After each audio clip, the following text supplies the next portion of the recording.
It's still the late evening or early morning.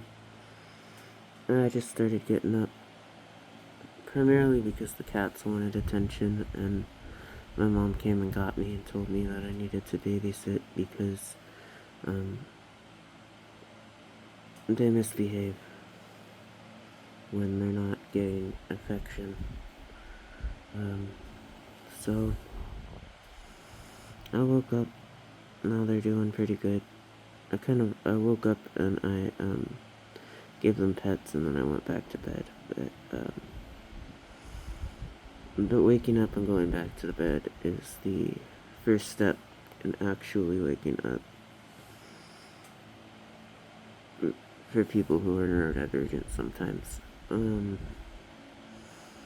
We also had a bit of a, how do you put it?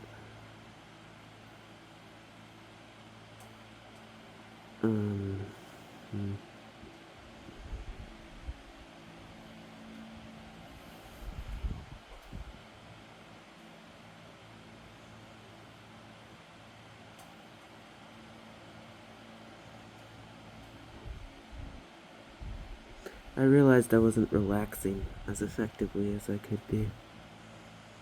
And then I realized that a part of that was because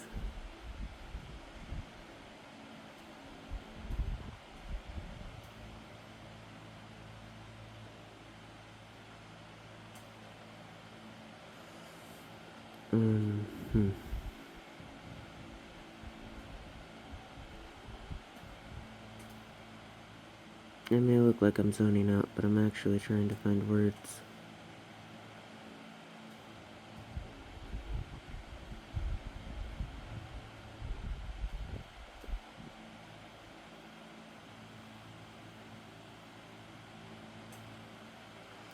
Right, so metaphors, most of them usually fail. That's what my brainwashed friend Lynette sometimes says.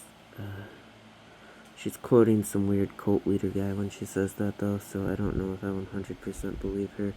I did read an article by scientists, though, that said that the danger of using metaphor in science education is that if people take the metaphor too literally, there's a chance they could take it too far and then fundamentally misunderstand the concept. So she's not too far off when she says that to me, but what am I trying to say? I guess what I'm trying to say is that as a human being, I'm irrational, as most of you and most of us are. And that's a good thing, because we're part of the animal kingdom, whether we like it or not. Animals have very fast reflexes. They're not rationalizing their behavior. They're acting on instinct and emotion, which is good because that's how you survive. But the problem lies in the fact that when your subconscious, which acts kind of like muscle memory, it's the retainer of muscle memory, when that element has maladapted coping mechanisms, it can lead to, what do you call them? Trauma responses, yeah. And, I don't know. Epiphanies come at the weirdest of times. So while I was waking up this morning, I realized that I'm storing a lot of tension in my, is it called your hippocampus? You know, that chunky part of your brain that looks kind of like oyster mushrooms. It was causing my muscles to kind of, what is the word? When you pull a bowstring back. And this isn't how you pull a bowstring back. You're actually supposed to use the 3-finger squeeze. But, what is it called again? Tension. That's the word, yeah. Realized I've been being high tension, so I turned that off. Problem is, though, old habits die hard. Who was it? Oh yeah, my mom likes to watch body language experts. One of them is friends with Dr. Phil. Personally, I have a low opinion of Dr. Phil, but my mom is better at compartmentalizing and objective analysis than I am, so she often watches things that she personally disagrees with in order to study them. It's quite admirable, actually. And we share YouTube, so I get lots of enrichment from the fact that I share YouTube with someone who is more objective than me. But what I will say is, those body language experts make a good point too. They say that the organism does, well, I can't quote them verbatim, but essentially they say the organism does what has worked for the organism in the past. So, a lot of people who have Machiavellian tendencies are just as lazy as the rest of us, and if they fall into a habit of telling a lie in a particular way or telling a particular type of lie, once you extract them and move them to another environment where that behavior pattern can only exist as a form of dishonesty, it often becomes much more evident that they're practicing a learned deception tactic. I think something similar is true for trauma responses, and I've noticed I've been kind of insufferable lately, but personally I don't mind too much that I've been insufferable. I mean, it's very dangerous to be insufferable because, like I said, humans are a type of animal, and they often react on emotion, which means you're constantly pissing people off, one of them will eventually retaliate in an inappropriate manner. Just kind of irritating, but spiritual people say we signed up for this, and a lot of the time they're selling you something and they're full of crap. But if we didn't sign up for this, then at least we have this and not one of the other forms of life that we see, because other forms of life also have rich, emotionally deep experiences, but they also often have shorter life expectancies or live under much harsher conditions. So if we didn't sign up for this and it really was random chance, then we're incredibly lucky that we were born human. And if we did sign up for this, then we have nothing to complain about. It's our own fault. So either way, I'm fine with it. But where was I going with this? Right. So in the past, because of trauma, I used to have very violent tendencies, and I got over them. But the thing is with anger issues is you never get over the anger. You learn to manage it. That's why they're called anger management issues. The anger never goes away. So,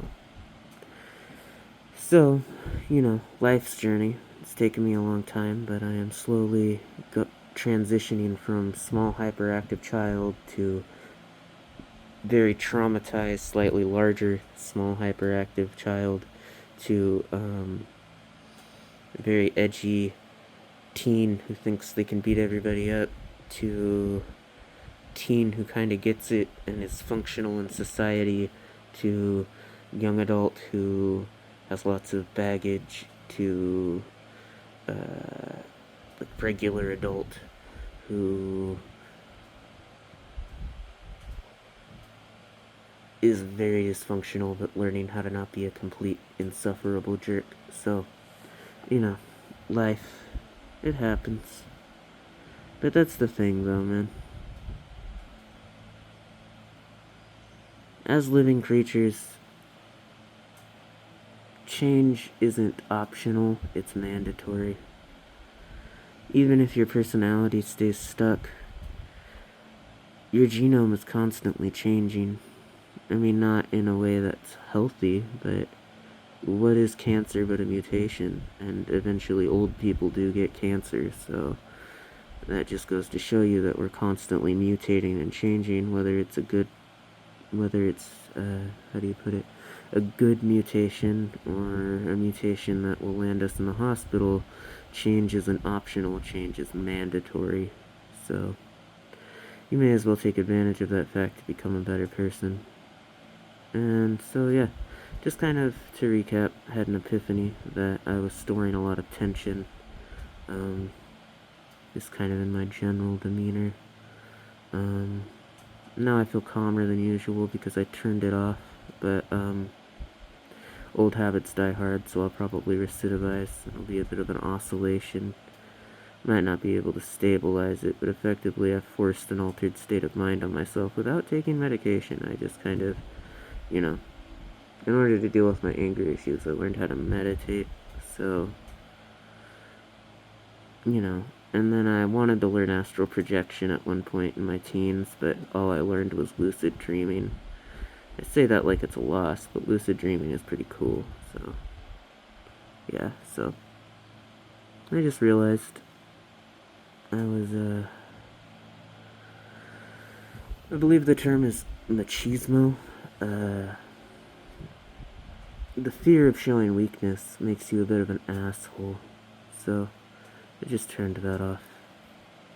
It'll be okay, because, nobody else on this planet knows what they're doing.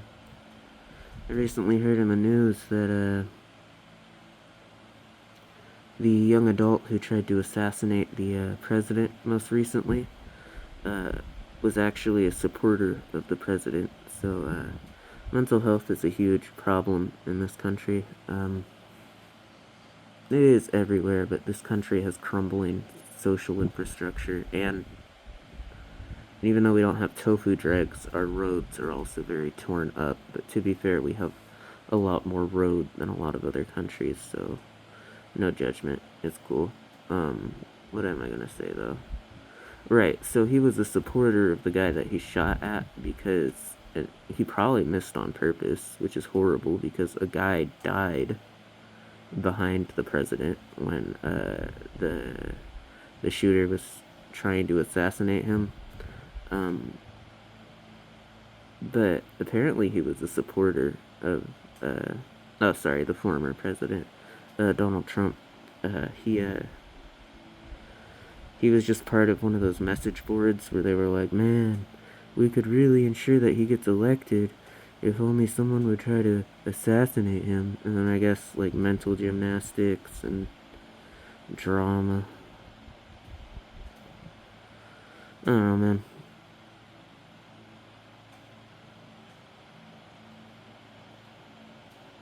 They say it's better to be a warrior in a garden than to be a pacifist in a war, or a gardener in a war or whatever, but not if you have impulse control issues, so it's a little bit more to it than that.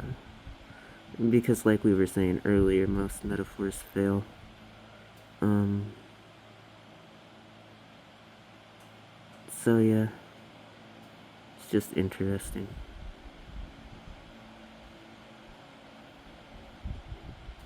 Because, like, there's nothing wrong with learning how to fire firearms, if you think you can,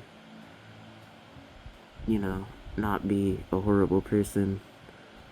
But they're so ingrained into our culture that a lot of people who shouldn't be learning how to use firearms still feel a social inclination towards them. I, for example, probably could legally purchase and learn how to use firearms, but I have no need for them because I live in a safe neighborhood and I don't like hunting. So I'm not going to do that, obviously, because it's just, how do you put it? There's no reason to do that. Or worse yet, there's no good reason to do that.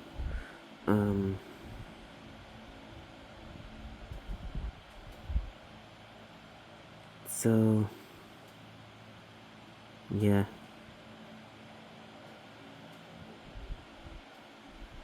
I mean, there was a similar meme to the warrior in a garden proverb meme that I saw that said,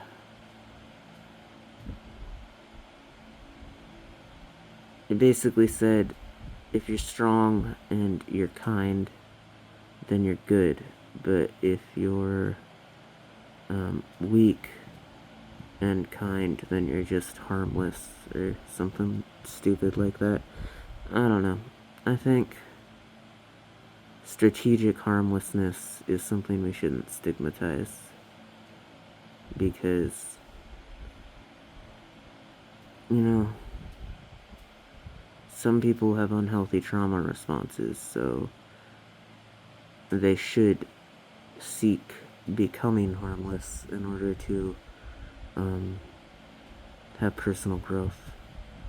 Just my personal opinion. I just think that, you know, if you're an asshole, you probably shouldn't try to be a strong asshole, because then people aren't gonna tell you what they really think.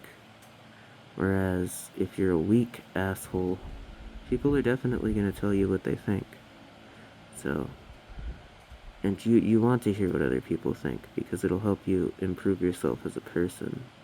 So, yeah, self-improvement and all that. So, yeah, just my 2 cents.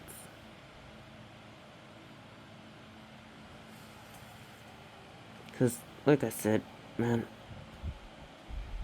there is no,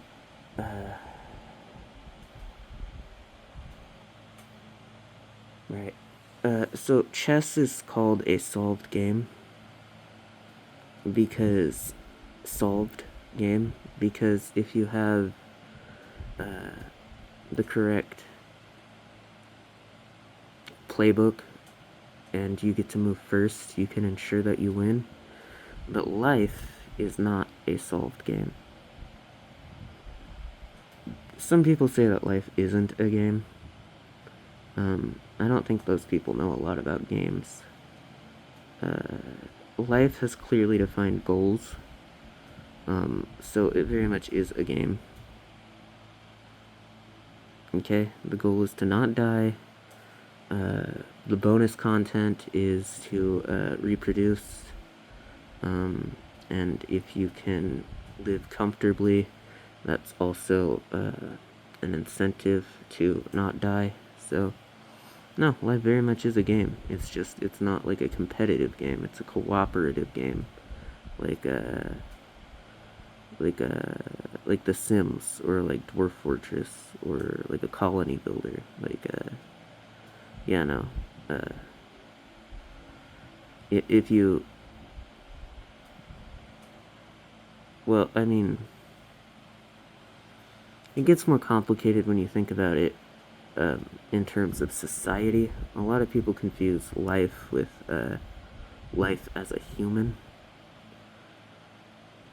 Because as a human, there are honorable and dishonorable ways to die. So, like, if you push somebody out of the way of a bus and then it flattens you, you died. But a lot of people would argue that you didn't lose. And I kind of agree with that. But if you think of it from like a single-celled perspective, if your species goes extinct, you lost. So it is more complicated than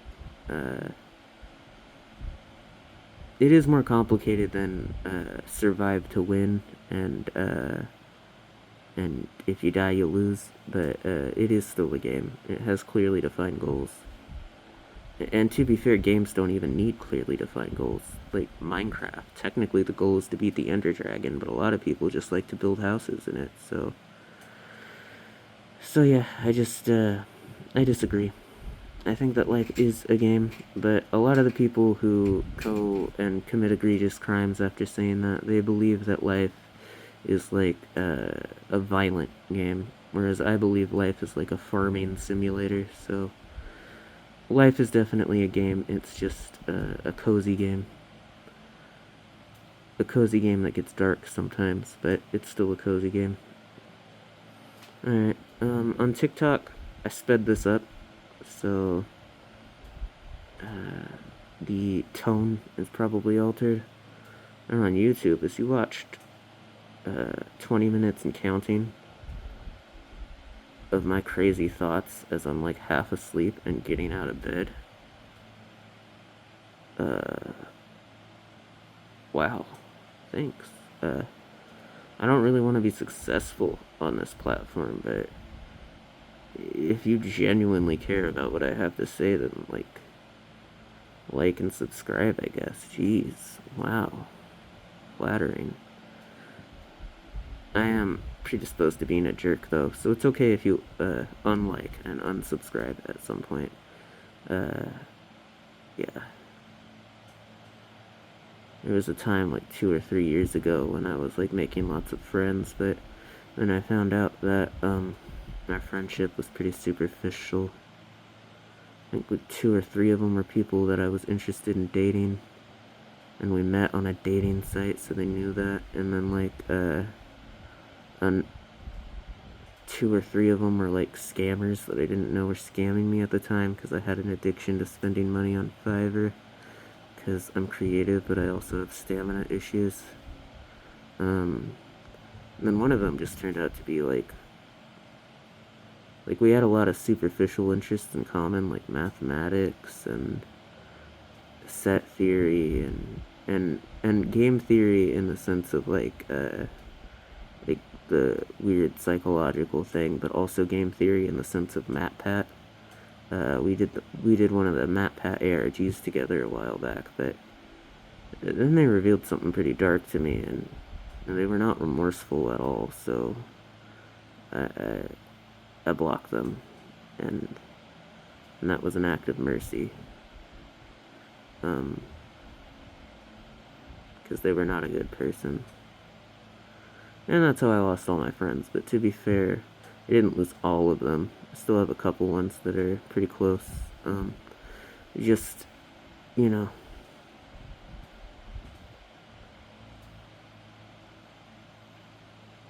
I didn't really have time for learning how to make friends in high school, because I was struggling with my anger management issues, and also being ADHD and autistic in, what is it called? Oh yeah, just the American school system. I very much struggled to keep my head above water, so yeah, people called me lazy, even though I stayed up without sleep working on my homework, sometimes for 2 weeks in a row. 2 weeks in a row where I didn't sleep a wink. I almost went insane, and I probably succeeded in going insane. And psychological studies have shown that if you go a month without sleep, the effects are completely irreversible and take a permanent toll on your physical and mental health. So that wasn't wise. I just wanted to graduate, so yeah, you know. If I was lazy then, imagine if I had tried to make friends while I was also struggling to keep my head above water.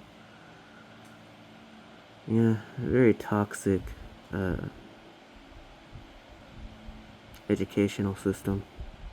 I think the reason a lot of stories take place in high school is because it's a shared trauma that most people agree is a completely unnecessary part of society, but the disenfranchisement goes so hard that everyone just assumes it'll be around forever. Like, if you watch The Breakfast Club, those people are like Gen X, I think. Like, they're old now, because I'm old now, and they were old when I was young. But you can still kind of relate to the characters a little bit, and that's kind of scary, because that's a lack of change. And like I said, when you're a living creature, change is mandatory. So that's not a good thing. Alright, bye everybody.